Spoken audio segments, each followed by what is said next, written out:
मैं ये नहीं कर सकता, मैं एक लूज़र हूँ, इस वर्ल्ड का सबसे बेकार इंसान मैं ही हूँ, मैं कभी सक्सेसफुल नहीं बन पाऊँगा। क्या अपनी लाइफ में कभी भी आपने ऐसा कुछ सोचा या फिर फील किया है? मोस्टली टीनेजर्स के माइंड में ये बातें कभी ना कभी ज़रूर आती ही रहती हैं। तो आज की ये वीडियो स्पेशली स्टूडेंट्स लास्ट तक ज़रूर देखें, क्योंकि आज की इस वीडियो में हम बात करेंगे हमारी पर्सनैलिटी के सबसे बड़े दुश्मन इन्फेरियोरिटी कॉम्प्लेक्स के बारे में। तो चलिए बात करते हैं आज के इस टॉपिक की और शुरू करते हैं आज की ये वीडियो।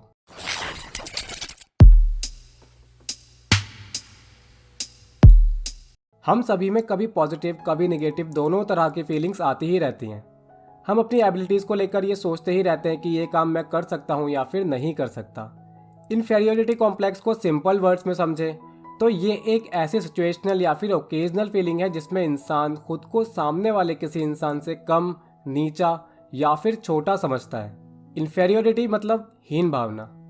ये हीन भावना इंसान के अंदर किसी न किसी तरह से आ ही जाती है। कोई इन्फेरियर फील करता है क्योंकि उसका स्किन कलर बहुत डार्क है, किसी का वेट बहुत ज़्यादा है, किसी का वेट बहुत कम है, किसी की हाइट बहुत ज़्यादा है, किसी की हाइट कम है, किसी को लगता है कि उसकी आंखें बहुत छोटी हैं और किसी को लगता है कि उसका फेस शेप अच्छा नहीं है।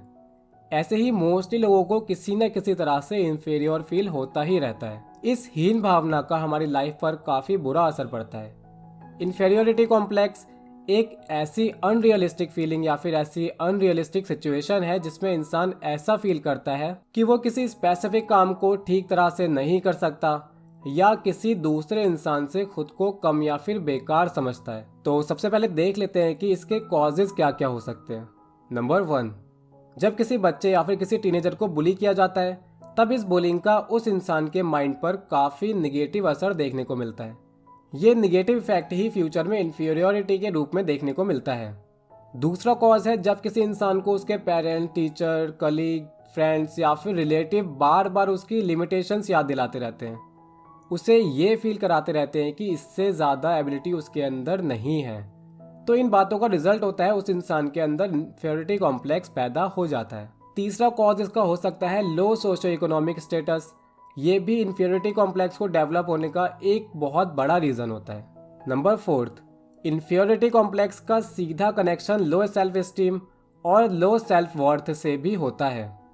इसके अलावा जिन लोगों ने पास्ट में डिप्रेशन को फेस किया हो वो भी इन्फीरियोरिटी कॉम्प्लेक्स से ग्रसित हो सकते हैं। इन सभी रीज़न पर अगर आप ध्यान दें तो आप देखेंगे कि इन्फीरियोरिटी कॉम्प्लेक्स और कुछ नहीं बल्कि फिजिकल एब्यूज़, मेंटल एब्यूज़ और इमोशनल एब्यूज़ का एक मिक्सचर है। इन सभी का आउटकम होता है इन्फीरियोरिटी कॉम्प्लेक्स। अब देखते हैं कि कैसे पता कर सकते हैं कि आप में भी इन्फीरियोरिटी कॉम्प्लेक्स मौजूद है। Number 1, negative assumptions. आप कोई भी काम करने से पहले उसके निगेटिव रिजल्ट्स को सोच लेते हो। आप सोचने लगते हो कि दूसरे लोग इस काम को किस तरह से देखेंगे या फिर इस काम का निगेटिव रिव्यू ही आपको उन लोगों की तरफ से मिलेगा। इन निगेटिव एजम्पशंस की वजह से आप उस स्पेसिफिक काम को उतना अच्छा नहीं कर पाते जितनी आपकी एबिलिटी होती है। नंबर 2, सेल्फ कॉन्फिडेंस की कमी। नंबर 3 है वर्थलेस फील करना। नंबर 4, बिना किसी रीज़न एंशियस फील करना और मन में रिजेक्शन का डर हमेशा रखना। नंबर 5, कॉम्प्लीमेंट एक्सेप्ट नहीं कर पाते। कोई इंसान आपके अच्छे काम की तारीफ करे तो आपको समझ नहीं आता कि इस पर कैसे रिएक्ट करना है। वैसे ये आदत काफ़ी सारे लोगों में देखी जाती है, तो बाकी साइंस के साथ अगर आप में ये आदत मौजूद है तो हो सकता है कि आप में इन्फीरियोरिटी कॉम्प्लेक्स मौजूद हो। लेकिन अगर आप में सिर्फ कॉम्प्लीमेंट पर रिएक्ट ना करने की आदत है तो ये ज़रूरी नहीं है कि आप में इन्फीरियोरिटी कॉम्प्लेक्स मौजूद है। खैर, नेक्स्ट पॉइंट है खुद को किसी भी रिलेशन के लायक ना समझना। ये रिलेशन कोई भी हो सकता है, फ्रेंडशिप, सिबलिंग्स, दूसरे रिलेटिव्स या कोई और। आपको लगता है कि आप इन सभी से कम हो, इसलिए आपको इनसे दूर रहना चाहिए, तो ये भी एक साइन होता है इन्फीरियोरिटी कॉम्प्लेक्स का। इसके अलावा सोसाइटी और सोशल इवेंट्स से खुद को पूरी तरह से दूर कर लेना भी इन्फीरियोरिटी कॉम्प्लेक्स का एक साइन माना जाता है। दोस्तों, इन्फीरियोरिटी कॉम्प्लेक्स धीरे धीरे इंसान की सारी एबिलिटी को ख़त्म करने का काम करता है और इंसान को डिप्रेशन की तरफ ले जाता है। अगर इस फीलिंग पर स्टार्टिंग में ध्यान दे दिया जाए और इसे दूर करने की कोशिश की जाए तो आप बहुत सारी मेजर प्रॉब्लम से बच सकते हैं। तो चलिए देखते हैं कि कैसे इस फीलिंग को दूर किया जा सकता है। किसी भी प्रॉब्लम को ख़त्म करने की शुरुआत होती है उसे एक्सेप्ट करने से। सबसे पहले इंसान को एक्सेप्ट करना ज़रूरी है कि उसमें ये प्रॉब्लम मौजूद है। डिनाई करना आपकी प्रॉब्लम को बढ़ाने का काम करता है।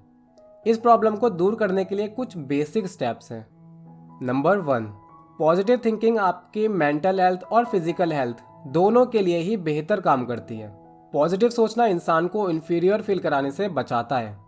पॉजिटिव मेंटल एटीट्यूड को खुद में डेवलप करने के लिए आप इंस्पिरेशनल स्पीचेस सुन सकते हैं, इंस्पिरेशनल और मोटिवेशनल बुक्स का सहारा ले सकते हैं, और सबसे इम्पॉर्टेंट, उन लोगों के साथ रहिए जो पॉजिटिव एटीट्यूड रखते हैं। आपके आसपास की ये पॉजिटिविटी आपको इन्फीरियरिटी कॉम्प्लेक्स से बचाने का काम करेगी। नंबर 2, मोस्टली हमारी लाइफ में इन्फीरियर फील करने का रीज़न होता है हमारे आसपास के लोग। एक टाइम के बाद आपको पता लग ही जाता है कि ये इंसान या फिर इस इंसान से बात करने से आपको इन्फीरियरिटी फील होती है। इस तरह कुछ नेगेटिव लोग जानकर आपको नीचा दिखाने में लगे रहते हैं। तो इस फीलिंग से बचने के लिए एक ही तरीका है, इन सबको अवॉइड करना। जितना हो सके नेगेटिव लोगों को अवॉइड कीजिए। ऐसे लोगों से दूर रहिए जो आपकी इस प्रॉब्लम को बूस्ट करने का काम करते हैं। नंबर 3, इन्फीरियरिटी कॉम्प्लेक्स जिन लोगों में होता है उनकी आदत होती है कि लाइफ में कोई भी प्रॉब्लम आते ही वो खुद को ब्लेम करना शुरू कर देते हैं, और ज़्यादातर वक्त उनकी प्रॉब्लम का रीज़न वो होते ही नहीं है। तो जब भी आप निगेटिव सोचना शुरू करें उससे पहले अपना रियलिटी चेक ज़रूर कीजिए। खुद को गलत या बेकार समझकर ओवर थिंकिंग करने से पहले खुद से क्वेश्चन कीजिए, क्या सच में ये आपकी गलती है? क्या मुझे खुद में कुछ चेंजेस लाने की ज़रूरत है? जब भी कुछ गलत होता है तो आपके पास 2 रास्ते होते हैं। पहला, आप इसे खुद की गलती मानकर अपना सेल्फ कॉन्फिडेंस पूरी तरह से नीचे गिरा दो, जिससे आप बाकी के काम भी ठीक तरह से ना कर पाओ। और दूसरा होता है कि गलती पर ध्यान दो, उसके पीछे का रीज़न ढूंढो और ख़ुद को ये यकीन दिलाओ कि फ्यूचर में आप इस गलती को रिपीट नहीं करने वाले। ट्राई करके देखिए, ये आपकी इन्फीरियर फीलिंग को कम करने में आपकी मदद ज़रूर करेगा। नंबर 4, आप एक बहुत अच्छे इंसान हो। आप सभी लोगों से बहुत अच्छे से बात करते हो, लेकिन जब बात आती है खुद से बात करने की, तब आप खुद को कोई वैल्यू ही नहीं देते। अपनी गलतियाँ, बुरी मेमोरीज और कमियों को ही खुद को याद दिलाते रहते हैं। सेल्फ टॉक एक टर्म है जिसका मतलब होता है अपने माइंड में अपने आप से कैसे बात करते हैं। आपकी इस इंटरनल वॉइस का आपके बिहेवियर पर काफ़ी ज़्यादा असर पड़ता है।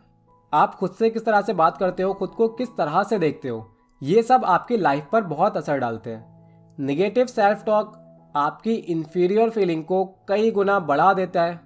वहीं दूसरे साइड अगर बात करें पॉजिटिव सेल्फ टॉक की, पॉजिटिव सेल्फ टॉक आपको इस फीलिंग से बचाने का काम करता है और आपके मेंटल हेल्थ के लिए भी बहुत अच्छा होता है। अगर आप खुद को अनसक्सेसफुल, अगले या फिर फेलियर मानते हो तो इन सब निगेटिव पॉइंट को रिप्लेस करके पॉजिटिव सेल्फ टॉक करना शुरू कीजिए। इसका इफेक्ट आपको कुछ ही दिनों में क्लियरली देखने को मिल जाएगा। अगर आप सेल्फ टॉक की इंपॉर्टेंस को डिटेल में जानना चाहते हैं तो ऊपर आई बटन पर क्लिक करके या नीचे डिस्क्रिप्शन में से हमारी दूसरी वीडियो देख सकते हैं। चलिए बात करते हैं नेक्स्ट पॉइंट की। Number 6, normally physically attractive, rich, smart या फिर इम्प्रेसिव अर्निंग वाले लोग हमारी इन्फीरियर फीलिंग का रीज़न होते हैं।